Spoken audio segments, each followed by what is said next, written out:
Voici la maison hantée la plus célèbre du monde. Elle se trouve dans la petite station balnéaire d'Amityville, à 1 heure à peine de l'agitation de New York. Il y a 30 ans, elle fut le théâtre d'un crime particulièrement horrible, quand 6 membres de la famille DeFeo y furent abattus en pleine nuit. Ce qui s'est réellement passé cette nuit-là reste encore aujourd'hui un mystère. 1 an après les meurtres, la famille Lutz a emménagé dans cette maison. Ils y passèrent seulement 28 jours et s'enfuirent terrifiés, expliquant que des forces surnaturelles les en avaient chassés. Les médias se jetèrent frénétiquement sur leur histoire, ils devinrent célèbres et furent l'objet d'un best-seller mondial, L'horreur d'Amityville. On en a tiré de nombreux films, dont le dernier en date est sorti en 2005. Des médiums et des enquêteurs ont prétendu qu'une malédiction avait été jetée sur la maison. D'autres pensent que la version des Lutz n'est rien d'autre qu'une astucieuse arnaque, très lucrative, basée sur la sanglante histoire de la maison. C'est probablement la maison la plus hantée du monde. C'est sans doute aussi la plus connue. Quel que soit le phénomène, ça a été une conjonction d'événements et de personnalités. Et ça s'est mélangé pour donner un orage psychique parfait. C'est juste un tissu de mensonges motivé par une raison plutôt simple. Commercialement, ils ont fabriqué une superbe arnaque. Leur version n'est pas une histoire vraie. Mais s'ils disaient que c'est vrai, comment pourriez-vous les traiter de menteurs? Trop de choses se sont passées pour tout nier et prétendre que tout était normal. Je crois que la véritable horreur d'Amityville, c'est moi. Parce que c'est moi qu'on a condamné pour les meurtres de ma famille. D'après eux, c'est moi qui ai fait le coup. C'est moi qui suis censé être possédé par le démon. Quelle est la vérité sur cette maison? Et est-il vrai qu'une malédiction s'acharne sur ceux qui y vivent?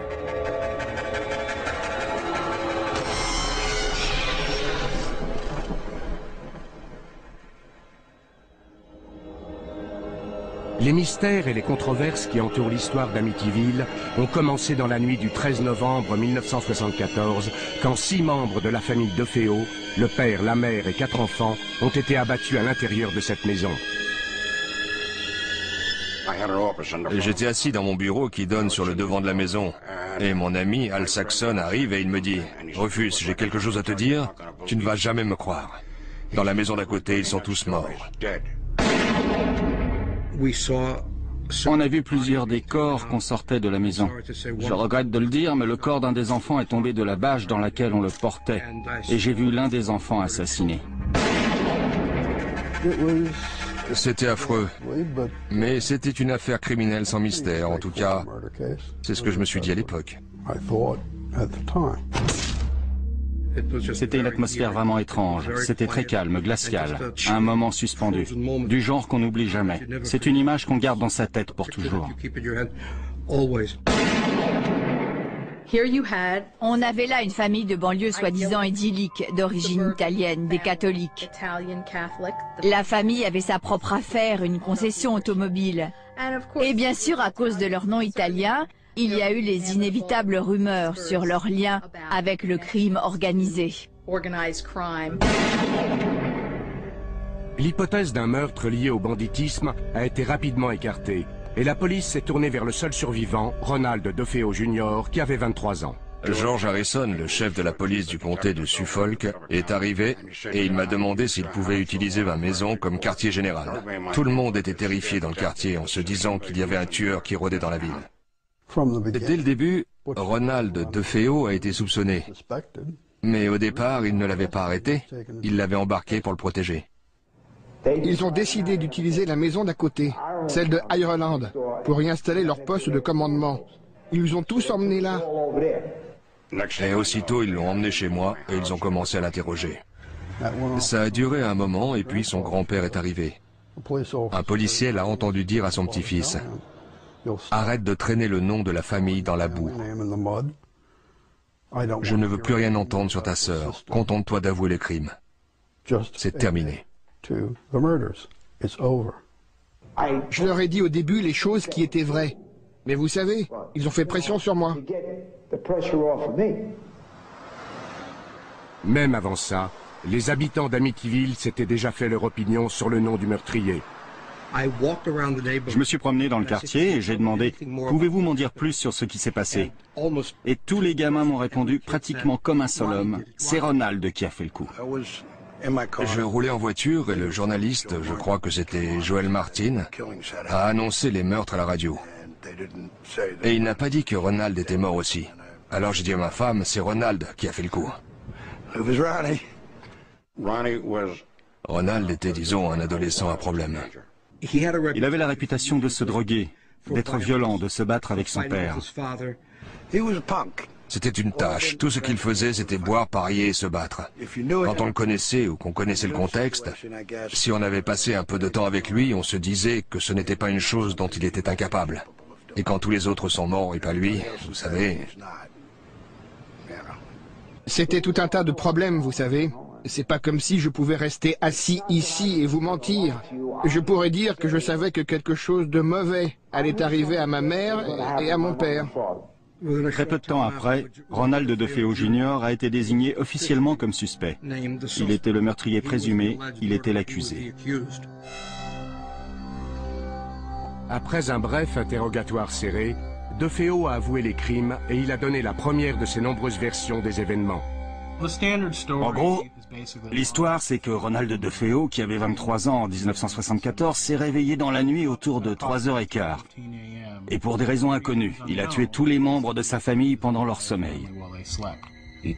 Il a pris le fusil et il a tiré sur ses parents qui dormaient dans leur lit. Ensuite, il a tué ses 2 jeunes frères. Après, il a été dans la chambre adjacente et il a tué sa sœur. Et enfin, il est monté dans la chambre deuxième où il a tué son autre sœur, Dawn. Après ce qui est arrivé, c'était comme un cauchemar. Je suis en train de regarder ma mère et mon père morts, mes sœurs, j'étais terrifié. J'ai couru hors de la maison, sauté dans ma voiture, foncé dans la rue, trouvé mes amis et je suis revenu à la maison. Les aveux de DeFeo n'expliquent pas les nombreux mystères qui entourent les meurtres. Des mystères qui ont nourri les rumeurs de complicité, de complot et même de forces surnaturelles. Ils ont tous été tués avec un Marlin calibre 35. On a fait une expérience pendant la préparation du procès. On a mesuré le niveau sonore du Marlin calibre 35. Ce fusil s'entend jusqu'à 5 pâtés de maison. Personne n'a rien entendu.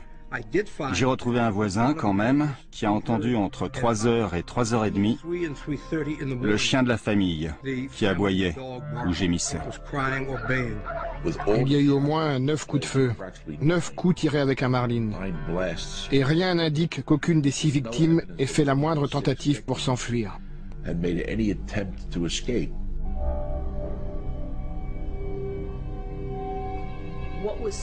Ce qui est vraiment bizarre, c'est comment on peut arriver à tuer 6 personnes au milieu de la nuit dans un quartier tranquille sans réveiller personne. Un coup de fusil, ça fait du bruit. Ça n'a pas de sens. Ce serait compréhensible si on envisage un autre homme armé qui les tenait en joue, jusqu'à ce que Ronald revienne et fasse ce qu'il a fait. Je me suis dit que les corps avaient peut-être été déplacés. Les rapports d'autopsie montrent que non, ils n'ont pas été déplacés. On les a bien trouvés là où ils avaient été tués.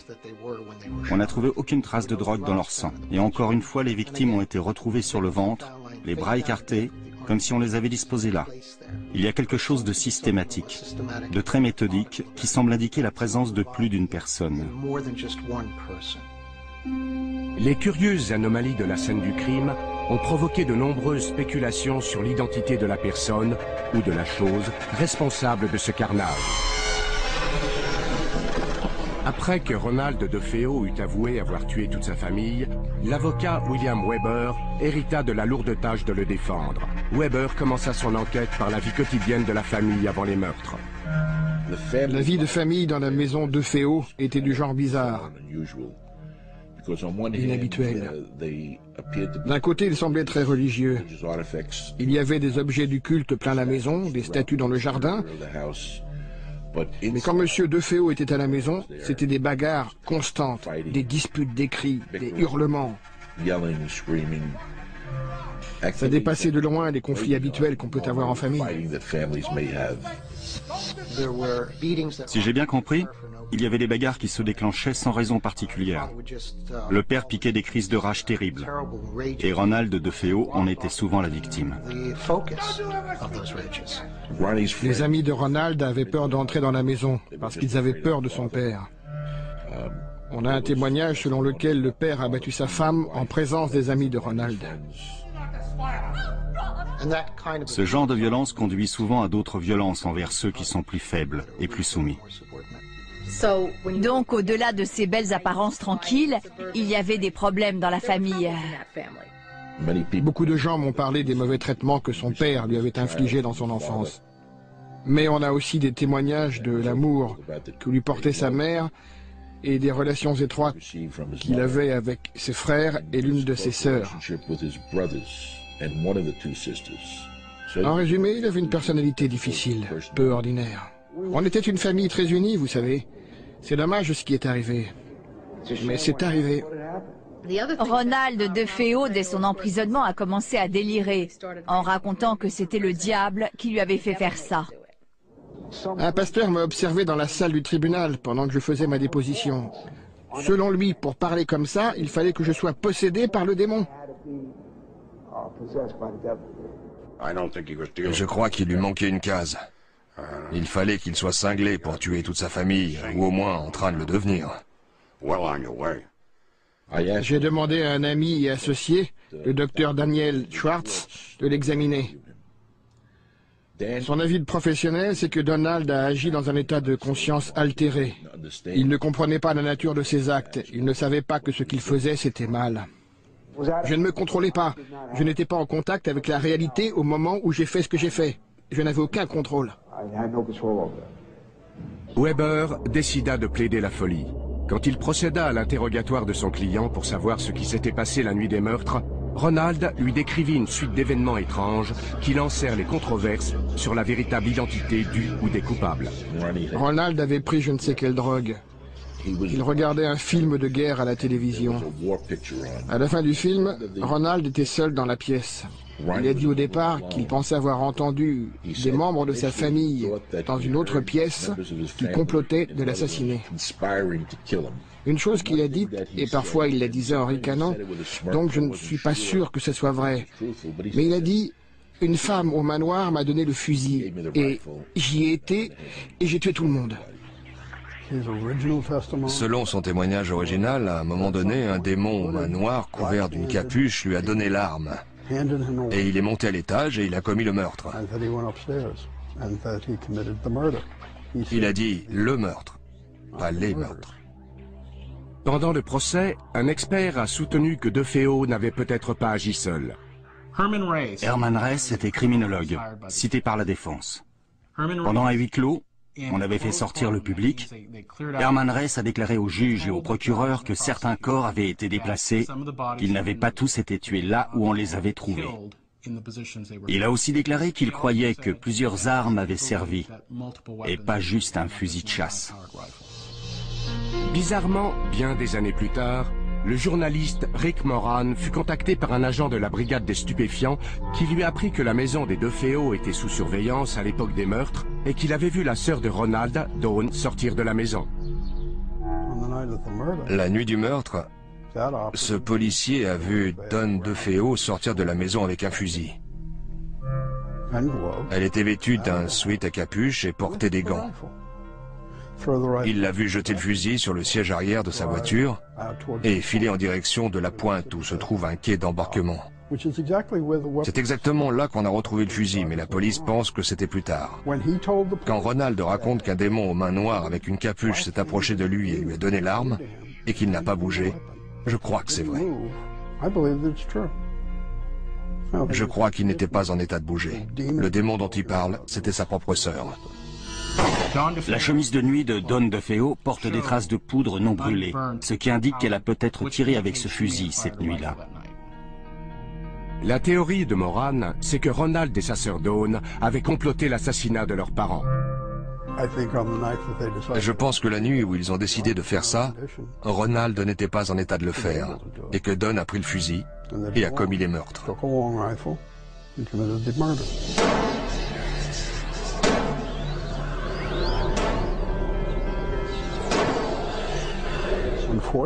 Malheureusement, dans la frénésie de l'action, elle a apparemment décidé qu'elle allait tuer tout le monde.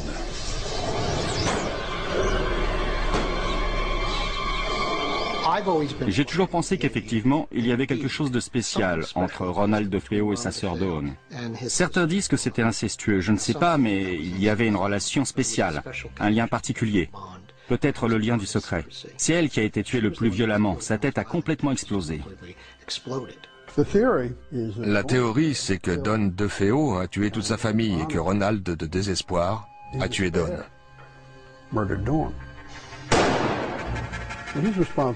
Il est responsable d'un meurtre, ce qui expliquerait la réaction du grand-père. Prends tout sur ton dos. Parce que c'était le seul survivant et qu'il ne voulait pas que les relations entre les membres de la famille soient exposées davantage ou le nom de la famille sali.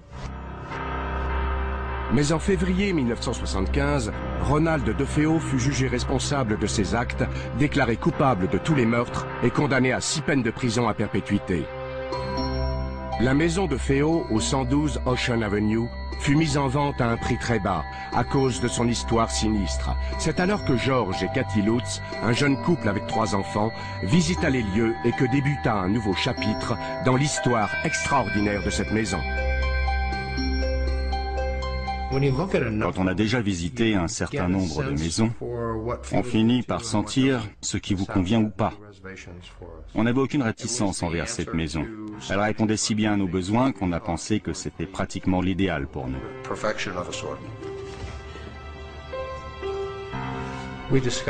Nous avons discuté ensemble, en famille, des événements qui s'étaient déroulés dans la maison et la conclusion, c'est qu'aucun d'entre nous ne se sentait mal à l'aise à cause de ce passé. Mais nous n'avions pas envisagé la possibilité que quelque chose de résiduel soit encore là. D'après la famille Lutz, des choses troublantes leur sont arrivées dès le début. Harry a essayé de se pendre. Notre chien, un labrador noir, a sauté par-dessus la clôture et sa chaîne était trop courte. Et il s'est retrouvé pendu de l'autre côté. Il s'étouffait. Ça s'est passé 1 heure après notre emménagement.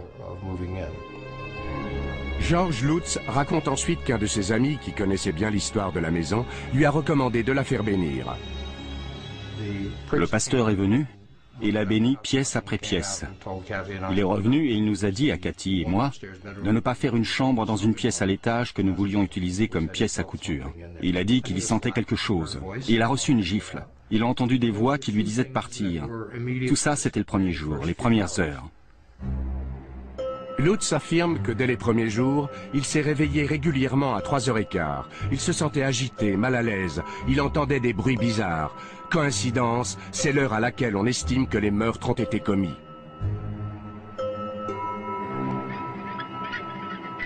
J'ai été très malade dans la maison et j'ai perdu beaucoup de poids. J'ai manqué des jours de travail. Mon hygiène personnelle a changé là-bas. Il subissait des changements de caractère. Il se mettait en colère contre ses enfants, il se disputait avec Cathy, il n'arrivait pas à se réchauffer. Il était constamment dehors, à couper du bois, à faire du feu. Cathy allait de pièce en pièce et elle y ressentait des choses différentes. Elle a été enlacée parce qu'elle pensait être une présence, une femme. Quand elle me l'a dit, elle avait très peur. Ça la perturbait beaucoup. Les Lutz racontèrent que des nuages de mouches infestaient certaines pièces. C'est franchement inhabituel en plein hiver. Ils devenaient aussi de plus en plus inquiets devant l'attitude de leur fille Missy. Missy a commencé à expliquer à Cathy qu'elle avait un ami, qu'il s'appelait Jody, et qu'il se présentait à elle sous la forme d'un gros cochon. Quand Jody lui a dit qu'il était content qu'elle habite ici et qu'elle y resterait pour toujours, ça a été très perturbant. Les Lutz racontent que de plus en plus de choses étranges se passaient autour d'eux. On entendait des cris la nuit, et des gens qui marchaient la nuit, et les enfants disaient des choses bizarres, et la température variait dans la maison, et on découvrait des taches sur la moquette le matin, et la porcelaine des toilettes qui devenait progressivement noire. Quand on y pense et qu'on commence à en parler, il y avait évidemment quelque chose de pas normal. Ils n'aiment toujours pas parler de ce qui est arrivé la dernière nuit, de ce qui les a finalement poussés à quitter la maison.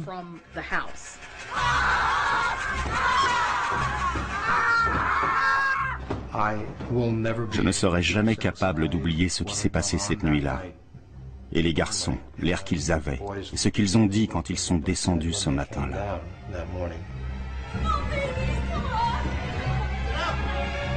Selon leurs déclarations, ils finirent par fuir la maison tôt le matin du 14 janvier 1975. Jamais ils n'y revinrent. Nous n'étions pas la même famille en arrivant et en repartant de là. Nous étions tous terrifiés au moment du départ.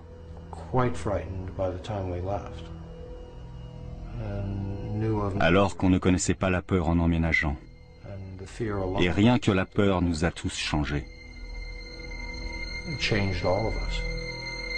Les Lutz s'installèrent chez la mère de Cathy et George prit des mesures pour faire enquêter sur la maison. J'avais contacté un type qui s'appelait Kaplan, qui s'était présenté comme parapsychologue. Mais j'ai découvert qu'il était vampirologue, ce qui était censé lui donner de la crédibilité, mais pas avec moi. Mon mari lui a dit « Nos services ne vous coûteront rien, mais nous sommes une organisation de service public et si on découvre quelque chose qui confirme ce que vous dites, on dira au public ce qu'on a trouvé. Et si on trouve qu'il n'y a rien, on le dira aussi au public. Et si on découvre que vous nous racontez des salades et que c'est une arnaque, on le dira aussi. » 3 jours plus tard, George Lutz rappela Kaplan.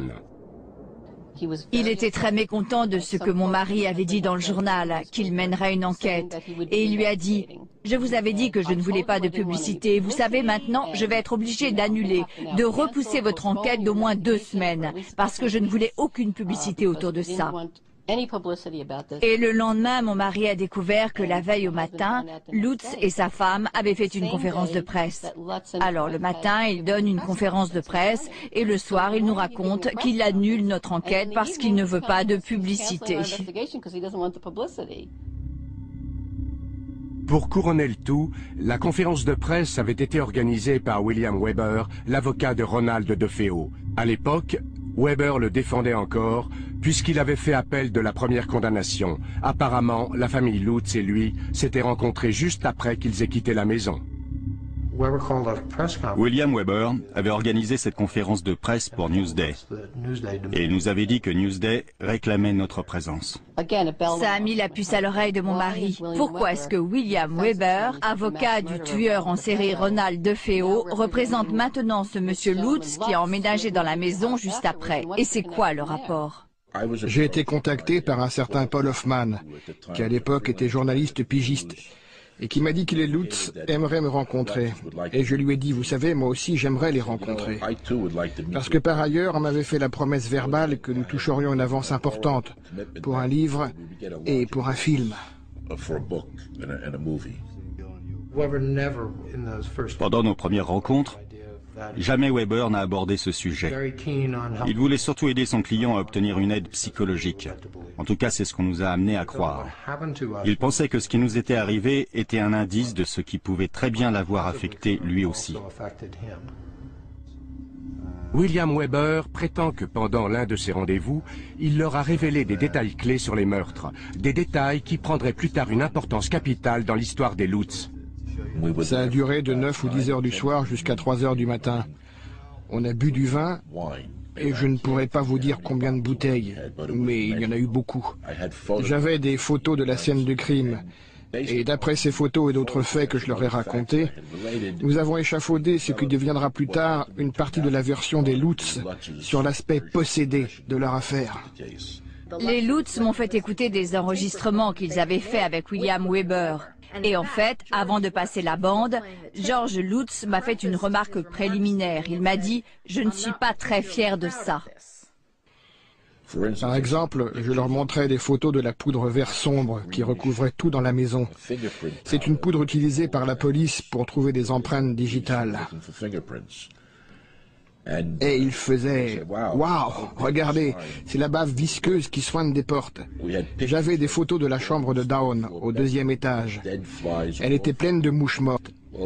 Eh bien, ils ont pris la chambre de Dawn et ils ont mis qu'il y avait tout le temps des nuages de mouches.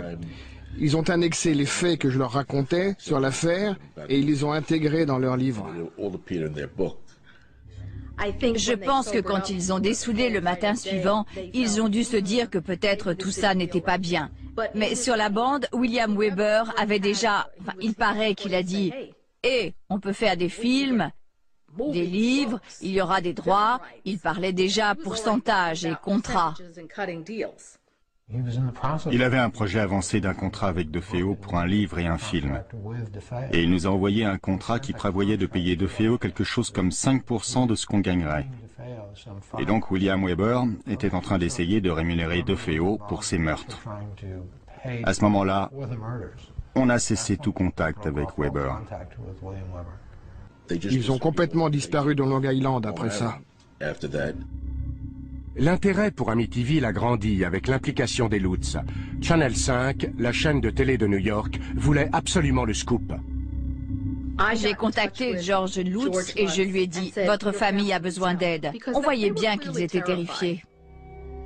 Laura Didio a appelé un couple de parapsychologues célèbres dans le Connecticut, Ed et Lorraine Warren. Le genre de travail que nous faisons, c'est d'enquêter sur le paranormal, le supernaturel et le préternaturel. Les phénomènes hantés causés par les esprits humains ou par les activités des esprits frappeurs ou par les fantômes démoniaques non humains. Nous avons travaillé sur de nombreux cas de possession et d'exorcisme et la Warner Brothers allait droit sur notre vie. George Lutz nous a accueillis à la limite de la propriété. Il ne voulait même pas mettre le pied sur le terrain.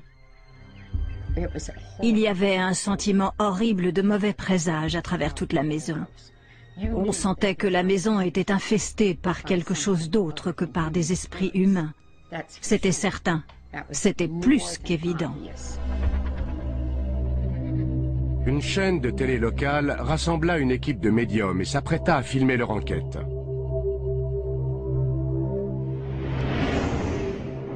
Ils firent venir des parapsychologues, ils amenèrent aussi des médiums, et ils décidèrent de pénétrer dans la maison dans la nuit du 6 mars 1976.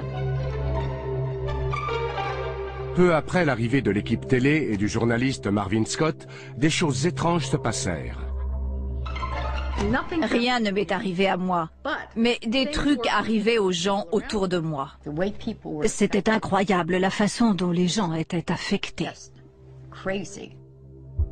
La première chose, c'est le caméraman Steve. Quand il est arrivé sur le palier au deuxième, il s'est plié en deux en se tenant la poitrine. Il avait des douleurs intenses à la poitrine.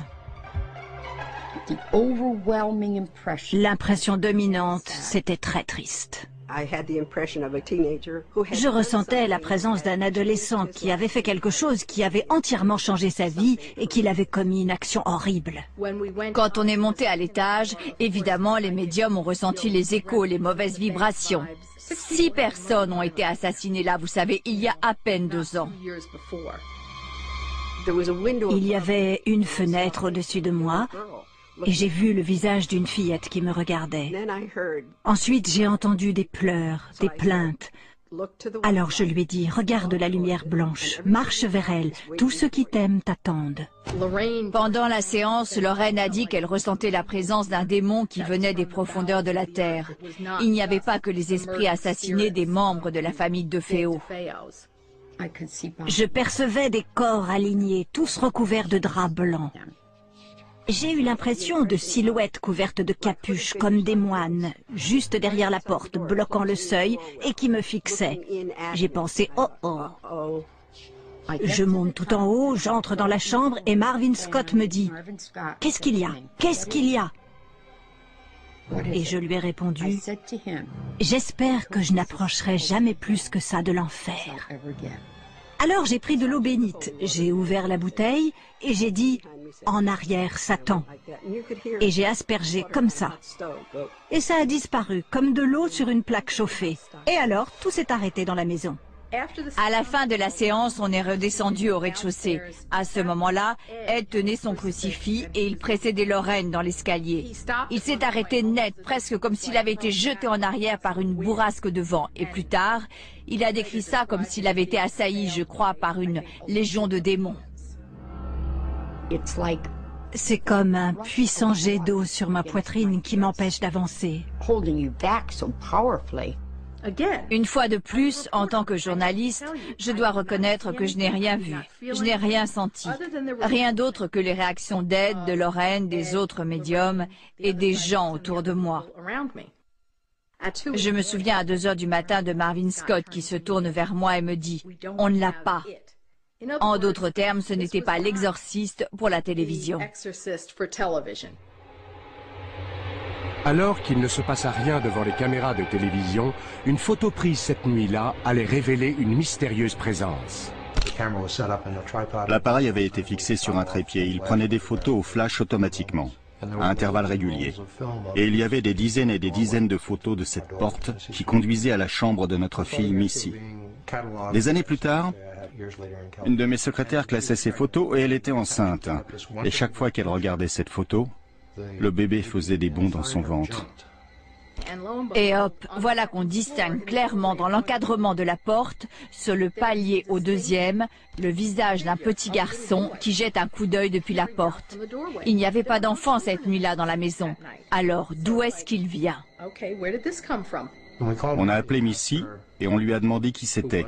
Et elle a dit « Oh, c'est le garçon avec qui je jouais là-bas ». C'était la première fois qu'on en entendait parler. Les Lutz ne revinrent jamais au 112 Ocean Avenue. La banque récupéra la propriété et leurs meubles furent vendus aux enchères. George et Cathy partirent s'installer en Californie en affirmant qu'ils devaient échapper à l'influence de la maison et au déluge de publicité qui suivit la médiatisation de leur histoire. Amityville devient un phénomène. Et il est partout. On en parle à la télé, on en parle à Long Island. C'est sur les lèvres de tout le monde. Avez-vous entendu parler de cette affaire ? C'est la somme de toutes les horreurs qui se passent dans le paranormal. Tout est regroupé en une seule affaire. Les médiums sont sortis du bois, les exorcistes, les parapsychologues, les vampirologues. Ils ont tous débarqué avec chacun sa théorie. Ils prétendaient tous savoir exactement ce qui s'était passé. Parmi ceux qui se joignirent à la fête, il y avait le professeur Hans Holzer, le plus célèbre chasseur de fantômes des États-Unis. J'aime particulièrement cette image qui montre clairement la silhouette blanche d'un cheval en surimpression sur moi. Il se trouve que l'entité qui était perturbée dans la maison était un chef indien à cheval. Hans Holzer m'a été présenté comme un homme qui avait écrit 50 livres dans le domaine des médiums. Les esprits frappeurs, les fantômes de la Maison Blanche, des fantômes dans chaque maison qu'il a visitée. Le 13 janvier 1977, Holzer, William Weber et Laura Didio pénétrèrent dans la maison en compagnie d'Ethel Johnson Meyers, une médium célèbre pour ses transes profondes. Tout ce qu'il me faut, c'est un bon médium capable de transes profondes. Comme ça, s'il y a la moindre entité, elle peut utiliser les cordes vocales du médium pour discuter avec moi. C'était vraiment étrange et très choquant de voir la transformation physique que subit cette femme. Dès qu'elle est sortie de la voiture, avant même d'entrer dans la maison, elle a dit « Il y a un Indien là-dedans ». D'un seul coup, une pomme d'Adam lui a poussé. Après un moment, cette femme a commencé à parler dans un drôle de charabia. Sa voix s'est abaissée de plusieurs octaves. Et elle parlait avec un chef indien qui était enterré sur ce terrain. Why are they angry? Because it's been a sacred place, and this is over the very, very special chief. Oh, I can't move my face. On a découvert que c'était un cimetière indien et que le quartier avait été construit dessus, à la grande fureur de l'Indien qui était enterré là. And what does he make them do? Violence of death.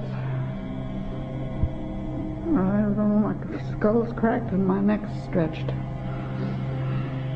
What will the male do under those circumstances? Anything the Indian desires him to do. Bien que l'on ait raconté que c'était la maison la plus hantée d'Amérique, ce n'est pas vraiment une maison hantée. Il n'y avait pas de fantômes là, il n'y avait pas d'esprit, sauf celui du chef indien. Et tout ce qu'il voulait, de son point de vue, c'était « partez de mon terrain ».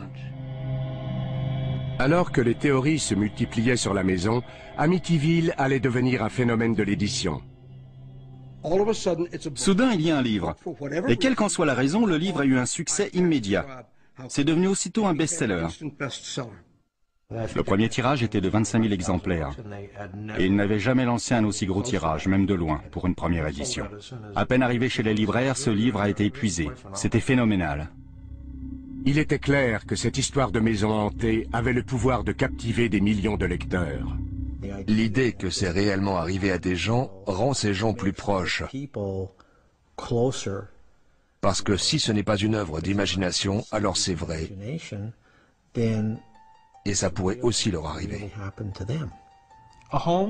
Une maison, c'est censé être un endroit où on est en sécurité. Et l'horreur d'Amityville détruit cette tranquillité. C'est arrivé juste après le livre de William Peter Blatty, L'Exorciste. Et le film L'Exorciste est sorti autour de 1973-74. On dirait qu'il y a un désir, une insatisfaction, peut-être une question spirituelle qui domine tout ça, le bien contre le mal. Même les gens qui disaient être agnostiques ou athées après avoir vu le film, ils dormaient avec la lumière allumée, ils s'agrippaient à des crucifix et ils retournaient à l'église. C'était le climat dans lequel Amityville pouvait s'épanouir. La maison elle-même était devenue un personnage, grâce en particulier à ses 2 fenêtres à l'étage. Tout le monde disait « Qu'est-ce que vous pensez de ces 2 yeux? 2 yeux qui vous observent. » J'ai beaucoup entendu ça. C'est devenu les yeux de la maison. Et si vous les regardez, vous vous dites « cette maison est en train de me regarder ». Et ça lui a donné cette personnalité maléfique. Quelque chose observe, quelque chose est caché, quelque chose observe. L'histoire des Lutz prit un nouveau tournant quand elle subit le traitement hollywoodien. À Amityville, l'effet fut immédiat et redoutable. Quand tous ces livres ont été publiés et que le film est sorti, c'est devenu l'enfer. Ça a été l'affolement chez les médias. Tous ces gens se sont abattus sur Amityville.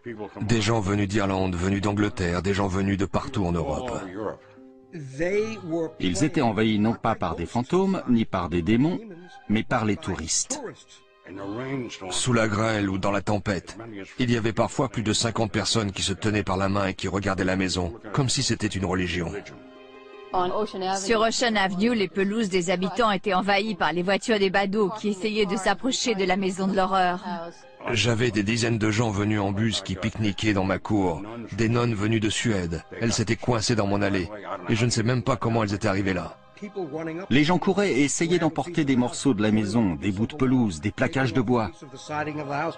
Une femme a frappé un flic sur la tête avec un livre si fort qu'elle l'a à moitié assommé. N'importe quoi pour jeter un coup d'œil par les fenêtres. C'était très ennuyeux. Ça a duré et duré et duré. Mais si les milliers de visiteurs semblaient convaincus par l'histoire d'Amityville, un nombre croissant de lecteurs soupçonnait une arnaque. Johansson écrit ce gros bouquin.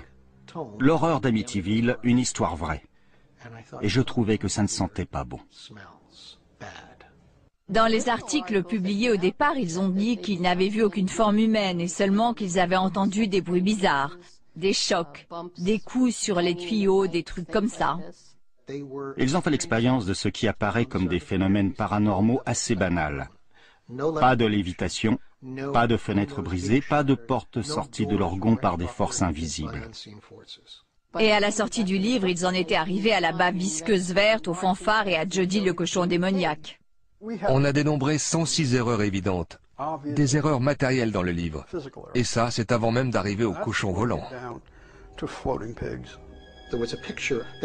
Missy, l'un des enfants Lutz, avait fait un dessin de Jody le cochon démoniaque, dont elle disait qu'il lui apparaissait à la fenêtre du 2e étage avec ses yeux rouges qui la fixaient. Alors j'ai été questionner les voisins et l'un d'eux a dit « Oh, à quoi il ressemble ?» Et on lui a montré le dessin dans le livre et ils ont dit « Oh, ça, c'est le chat que Ronald DeFeo appelait le cochon tellement il était gros. » En fait, le cochon, c'était le chat de ma femme. C'était un persan, j'en suis sûr. Ce chat sautait sur l'appui de la fenêtre et s'installait là, et regardait avec ses yeux rouges phosphorescents. Mais alors, les fameuses mouches? Mais enfin, il y a eu les meurtres, les victimes sont restées là 48 heures, la maison a été mise sous scellé et le chauffage marchait. Pas besoin d'être un génie pour comprendre comment il finit par y avoir des mouches. Pour les besoins de leur enquête, Jordan et Moran ont interviewé Jim et Barbara Cromarty qui ont acheté la maison après le départ des Lutz. On leur a demandé s'ils avaient fait des grosses réparations en arrivant dans la maison. Parce que quand on lit le livre, on a l'impression que cette tornade paranormale qui se déchaîne dans la maison la laisse en ruine. Ils nous ont répondu que non. Tout était parfaitement en état quand ils l'ont visité avant de l'acheter.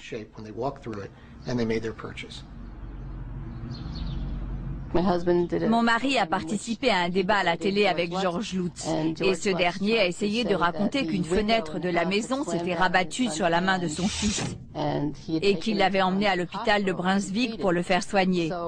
Alors mon mari a dit parfait, on va faire citer les rapports de l'hôpital de Brunswick et là vous pourrez le prouver. Et là il a dit, je ne l'ai pas vraiment emmené à l'hôpital, on lui a fait un pansement à la maison. Son histoire changeait quand on essayait de le coincer.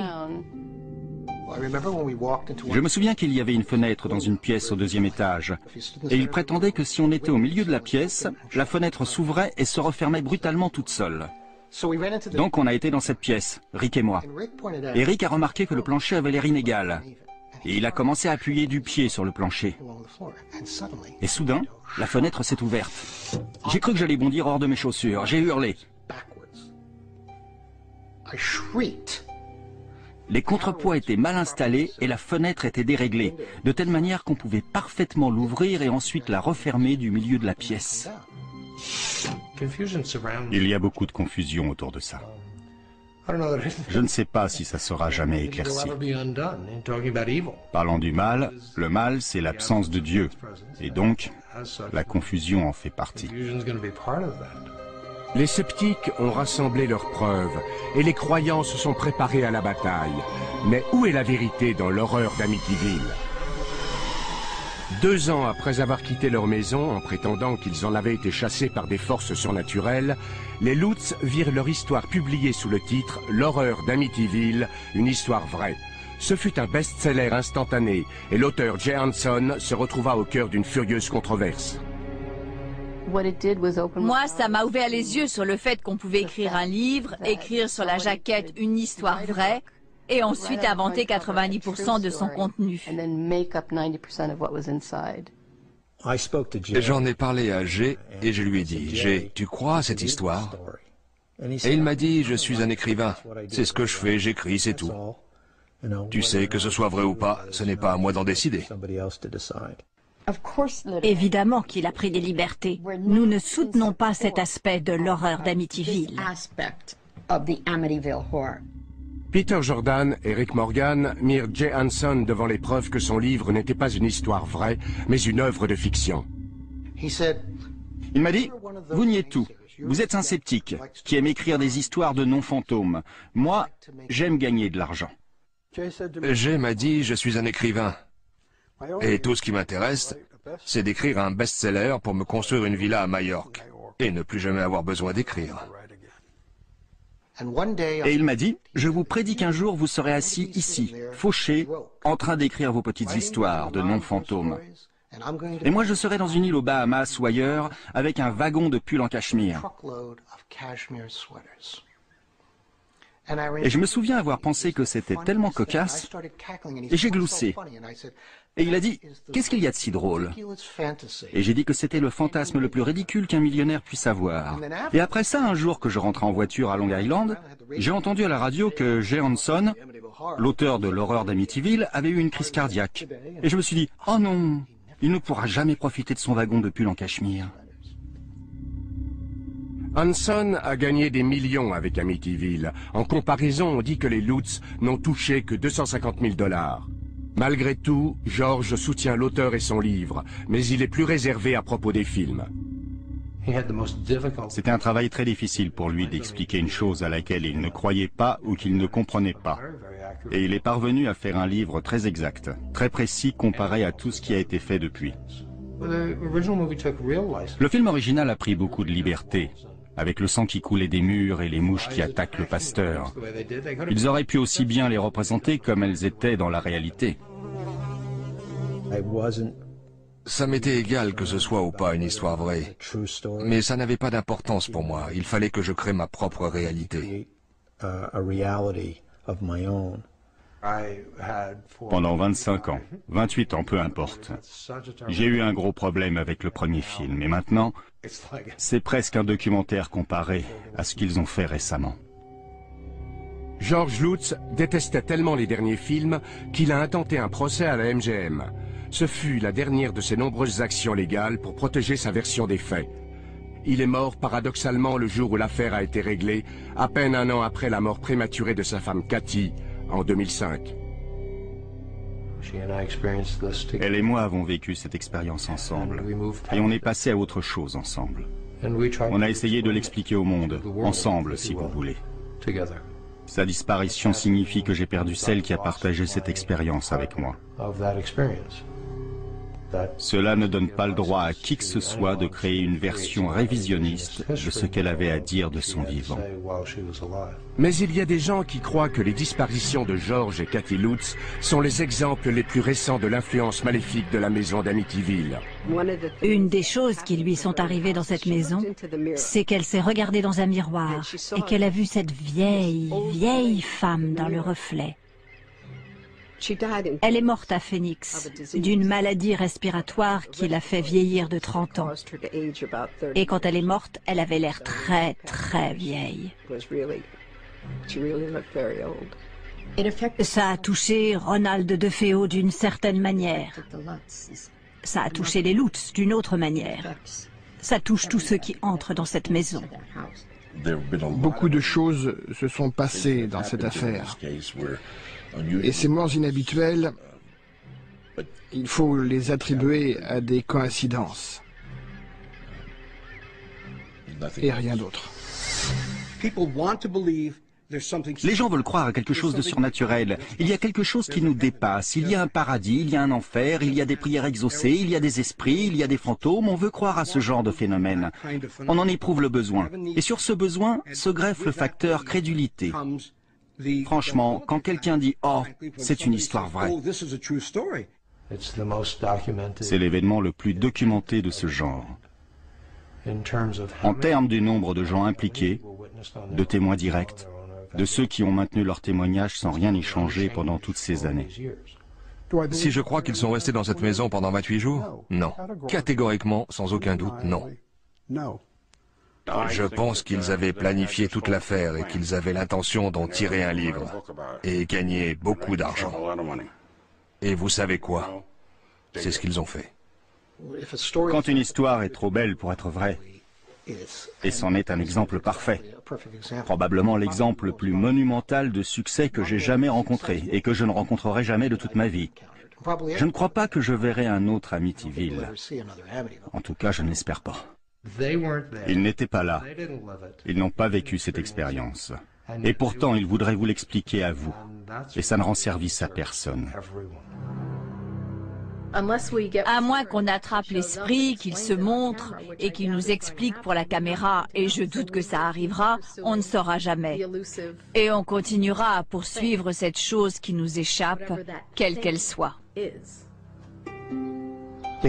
L'occupant actuel de la maison ne croit à rien de tout ça. Croire ou ne pas croire, ça n'a rien à voir avec les événements. Je ne lui souhaite que du bonheur. J'espère que des incendies spontanés ne perturberont pas son sommeil ou une autre de ses activités. Et j'attends les gros titres, si ou plutôt quand ça arrivera.